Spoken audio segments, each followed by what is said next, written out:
സതീർത്ഥ്യരോടൊപ്പം. സാന്ദീപനി ഗുരു ശിഷ്യരാം ശ്രീകൃഷ്ണനും സുദാമാവാകും ശുദ്ധഭക്തനാം കുചേലനും ആനന്ദമോടെ കണ്ടുമുട്ടിയ നിമിഷങ്ങൾ സഹപാഠികളുടെ സംഗമം ശ്രേഷ്ഠം ധന്യം.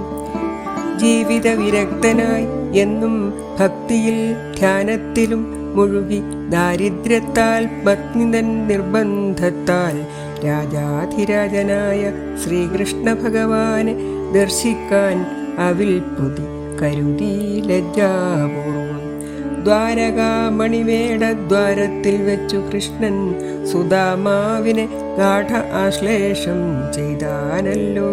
തൻ്റെ മഞ്ചത്തിൽ ഇരുത്തി സ്നേഹസൽക്കാരങ്ങ സമർപ്പിച്ചു കയ്യിലെ പൃഥുകത്തെ പിടിച്ചു അങ്ങീ ബലാൽ.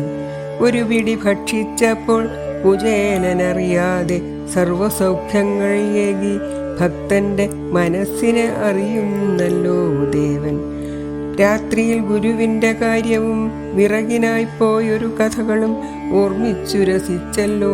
സ്നേഹത്തിൻ കുളിർമയിൽ തിരിച്ചു പോരും നേരം ദേവനോടൊന്നും അർത്ഥിച്ചില്ലല്ലോ എന്ന കാര്യം ഓർത്തോർത്തു ഗൃഹത്തിൻ്റെ മുമ്പിലെത്തിയ നേരം മായിക സ്വപ്നം പോലെ കൊട്ടാരതുല്യം ഗൃഹം.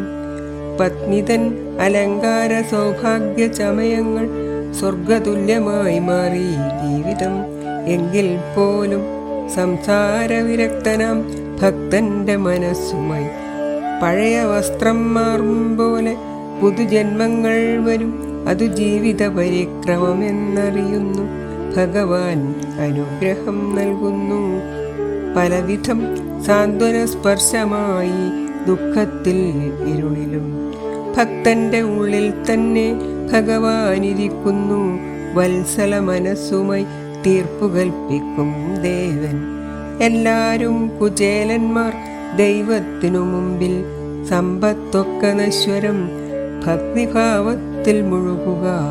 വിദ്യയും അവിദ്യയും കർമ്മദോഷവുമെല്ലാം അവിലിൻ കിഴിയായി കുചേല സമർപ്പണം.